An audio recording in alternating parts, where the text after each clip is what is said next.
Hi guys, I'm Woodcraft Hamster, and today I thought I'd give you a quick demo of how I make char cloth when I'm at home, which is a slightly different process to what I'd use if I was out in the woods. But basically it involves some squares or some cotton material, airtight container and a source of heat, and in this case it's my little stove. And now for those of you that haven't used it before, char cloth is a wonderful material for fire lighting. You can keep it in your pack. I normally keep it in a little Ziploc bag, and it will take a spark very readily, and what it will do is it will smoulder, and you can put it in either like a bird's nest or a nest of your tinder material, and you sort of blow life into it, and the smouldering char cloth will then ignite your tinder material if it's prepared correctly. But what I'll do, let me move the camera a little bit closer in. I'll show you what it is I've got here, and I'll take you through the steps of how I would make char cloth. Right then guys, so what I've got here is a tin with a screw lid, which obviously makes the tin airtight. You need to make sure it's airtight because what you don't want is any oxygen getting in to ignite the material. So what you're trying to do in terms of charring, you are essentially burning this material in the absence of oxygen. So basically what you'll do, you put it in here, seal it up, put it over a heat source. Now whether that's a stove like I have here, or in the coals of a fire, whichever way you're going to do it, you need to make sure that you don't get any air in there, otherwise this will actually burn just the same as if you'd thrown it in a fire, as opposed to charring, which is what we're trying to achieve. And all you need to do is you'll take your material, you'll lay it down in your pot. You can use any kind of pot for this. You can use a tobacco tin, an Altoids tin, anything that you can seal and keep the majority of the air out. And what I tend to do is I'll pack it reasonably well, but not so that it's completely stuffed. So hopefully you can see in there's a few little gaps in there. It's all loosely packed around each other, but it's not. I haven't put just the one piece in there because it's kind of a pointless effort to do it that way. And all you do, put it in your tin, get your heat source going, and as I say, you can use a normal camping fire for this, and I do that on occasion.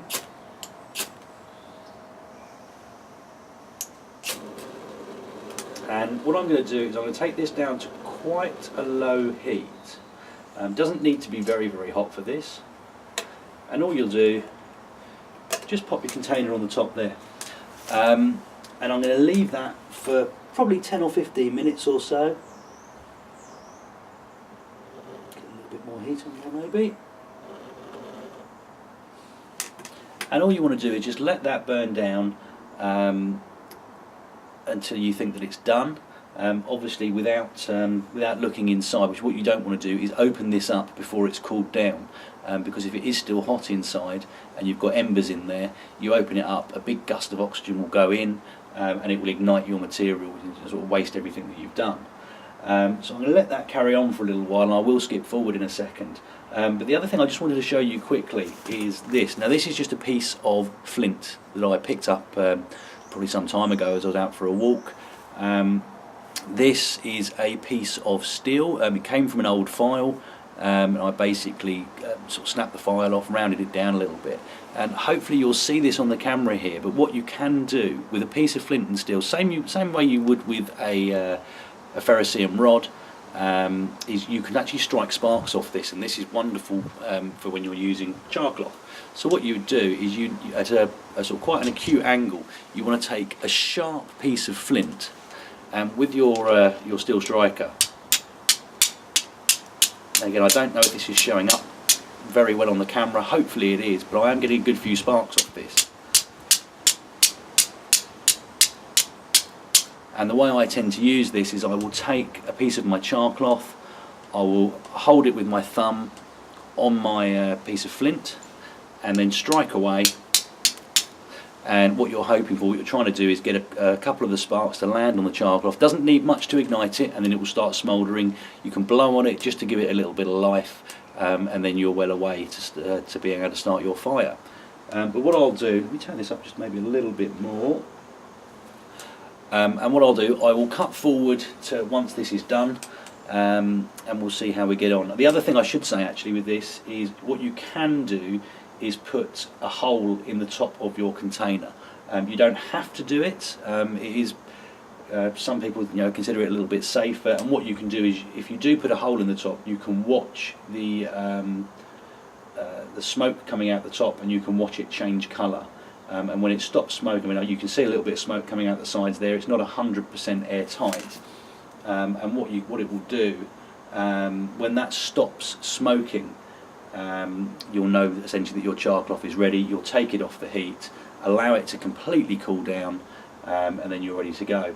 But I'll skip forward now and I'll show you the finished result. Okay, so it's been about 10 minutes. The pot has now cooled down enough to touch, which should mean the contents inside is safe to expose to the air. And what we'll do, if we open this, hopefully you can see in the camera there, we've now got charred material. If I just dump this out, it looks like everything is charred. I'm not sure if you can see this on the camera very well. It's a little bit lighter here than it is, say, here. So it hasn't fully charred in here, and I can sort that out later on, that's no problem. But what I'll do, let me just show you how this works. So if I take sections, and one thing you will find, when it's charred properly, you can literally just pull it apart with your bare hands. And if I tried that with this material before I charred it, I'd have been sitting there pulling and pulling and it wouldn't have come off. But if I just take a small piece of this, fold it over a couple of times, put it onto my piece of flint and get the striker, I'll come a little bit closer in so hopefully you can see this.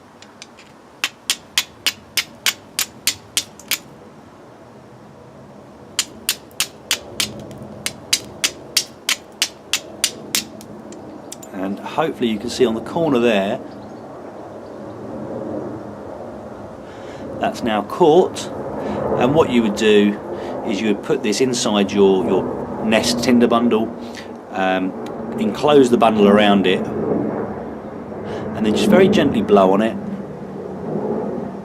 and the heat that's generated from the char cloth would obviously heat and then hopefully set alight to your material.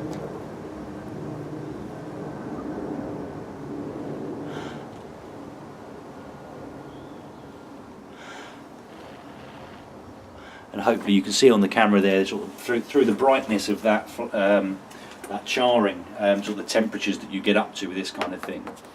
And the other thing I just wanted to show you, and again, I can use this again now if I want. In fact, I will use this piece again. I'll take another small piece as well. Now that's with a piece of flint that I found just while I was out walking, and a piece of sort of spare steel from a broken old file. What you can also do, if you don't want to go down the more traditional method, you can use a firesteel. And again, straight away, you can see where the firesteel's hit it, and there were, set fire to my workshop.